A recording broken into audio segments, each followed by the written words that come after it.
here's the key, right? Here's the key for more downside. You see the bottom channel here, right? You see the candle's low from July the 24th. If it loses that July 24th candle low, there's another 12 points in the trade. Welcome to Access a Trader, the #1 community for those who are committed to taking control of their trading in order to achieve success, profitability, and longevity. Thank you for joining us. Here's Dan Shapiro to help you find your edge, master your process, and own your future.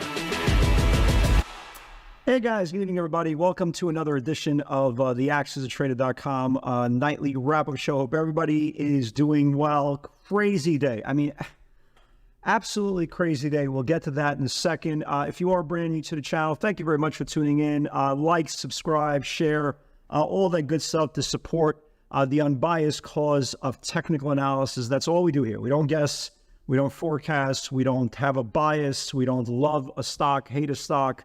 We just like channels, right? Whether it's long, short, or indifferent, we like channels. So let's talk about today, right?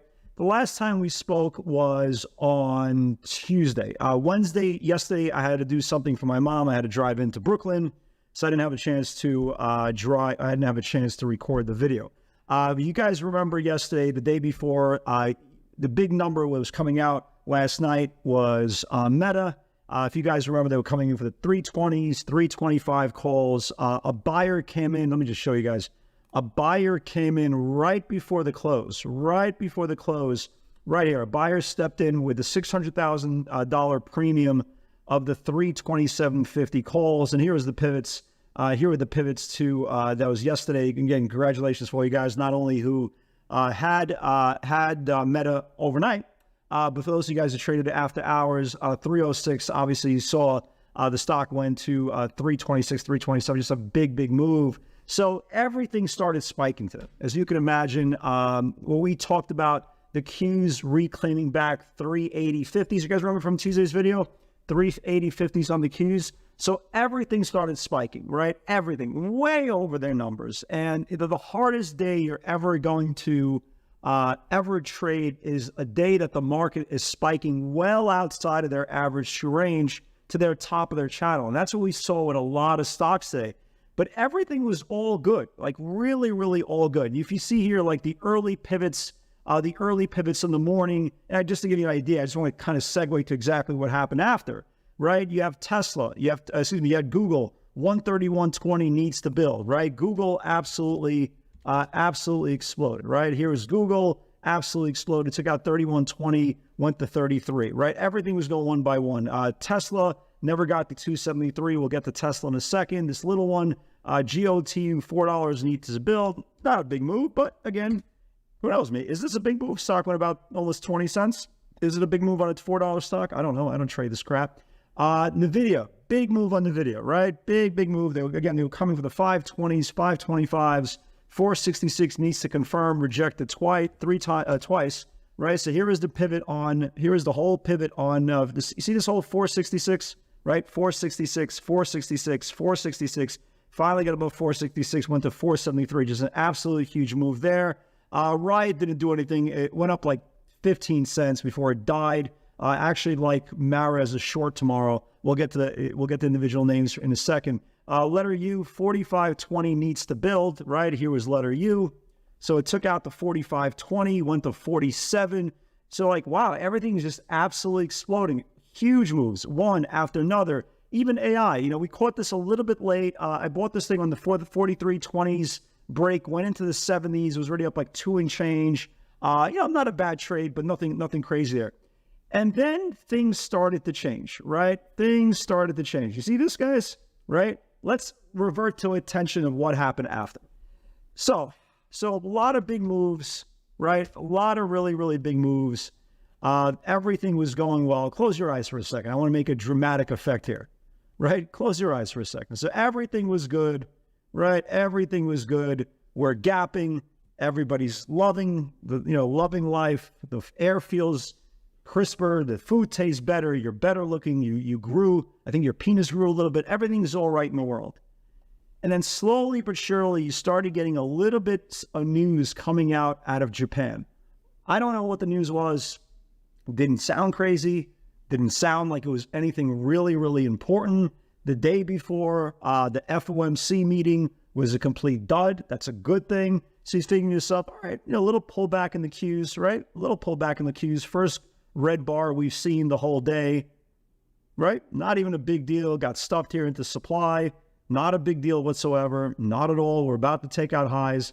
One little dip here, but it's still holding the bottom of the range here, right? What can go wrong? We're starting to rally again, right? Held the bottom of the range here really, really nicely. Got rejected at the Bollinger Band. Follow me here, right? Nothing's going on. Nothing poor is going on. This market is strong. We're definitely gapping up to tomorrow's PCE number. Bears never learn. Bears never learn. Bears never learn. Uh-oh, we're starting to get to the bottom of the range here. What's happening here? Nothing. We're going back higher. And then next thing you know, right? Next thing you know, we'd start taking out highs, Everything is rallying. Everything is all good. And then the world just ends. Just literally the world just ends here. Just absolutely ends. And the craziest part about the market is, and always remember that, you could be prepared 100%, right? The good part about it is where at least we were in the webinar after the morning session, we were pretty much in cash. Like literally we were in cash because there was nothing left to buy. Everything was so over exaggerated to the upside. Then we started seeing, the Qs give back the 81, give back the 80. That 80 was a big number we talked about in the last couple of days. Everything was, starting to look heavy. And then next thing you know, the earth just opened up and just swallowed the bull's whole. And at the end result was just an absolute nasty, nasty reversal. You're talking about the Qs going from nearly 385 to going to 375 within an hour and a half. Just an absolute, just incredible, just absolutely incredible. And in the process, it lost the 5-day moving average, the 10-day moving average, and now we closed at the bottom of the range here. And when you look at tonight, right? You look at tonight and you see the earnings, right? You have Intel, okay? You have Intel gapping up on some pretty good numbers. You got Roku gapping up on some pretty good numbers. You have Ford, right? I think Ford now they're giving back a little bit as well. ENPH getting a little bit hit here. ENPH getting hit here after the close. ENPH, it's getting hit here after the close. But the key right now, if you're looking, right, if you're looking at the market tomorrow and you're seeing the futures tick up a little bit just because of Intel, and Clock had good numbers also, right? So you see some of the semiconductors, spiking up the Qs. But guys, let me just put it to you this way, the best way I can say it. Do you guys remember a couple of weeks ago we had a 2% move down in the Qs, right? And then the next day the market gapped up. Under no circumstances do you ever buy a gap up after a huge reversal in the Qs, especially if they close at the bottom of the range. So tomorrow, a lot of people are going to, if the Qs gap up tomorrow, there's going to be a lot of people buying this gap again. Listen to the data we have. We sold the gap up 10-point reversal to the highs to the lows within an hour and a half. In the process, we lost the 5 and the 10-day moving average. If you're buying a gap and go tomorrow, at least in the initial candle, again, nobody knows what's going to happen towards the end of the day. But if you're buying literally that first candle, you're buying it. There's a good probability you're buying stocks into supply. And if you remember what happened, right? If you guys remember what happened the day after, right? There was a massive reversal. We had an additional 2-day sell-off. So you got to be very, very careful. The big number, right? The big number for tomorrow on the Qs is going to be the 20-day moving average, right? You see this 374 level, folks? Any close, the bulls, and again, this is not any interpretation here. This is not room for discussion. If the bulls give up the 20-day moving average, you can see here exactly how many times they held, right? They held the 20 bounce, held the 20 bounce, right? Held the 20 bounce. So we've seen so many evidence of the bulls holding that 20-day moving average. But if the bulls fail and the Qs get below, especially on a closing basis, get below 374, that's going to be a problem, okay? There's going to be an absolute problem. And the last thing you want to do is pretend that it's not happening, because technical analysis is real, gravity is real. And if the Qs lose the 374 level, especially on the close going into next week, there's going to be a different narrative for the weekend update. So again, if you are a perma bull, just watch out for the level. If you're a perma bear, watch out for the level. If you're a trader like myself and a trader like all of us in the webinar, we don't care which way the market goes, right? Everybody loves a bull market. I love a bull market. But again, as they all know, stocks take the what? Stairs up and the elevator down, and that 374 becomes a major line in the sand. So let's continue, right? Let's continue the pivots. So everything is all good, and then things start getting hit, right? So Microsoft, remember Microsoft got beat up on earnings. They held the 333 level, right? So once we started seeing the market get hit, certain big levels started coming into play. Microsoft, 333, if it builds below, can flush, but more important, not only the flush, it can confirm the 50-day moving average. Guys, look at Microsoft, right? Look what happened to Microsoft here.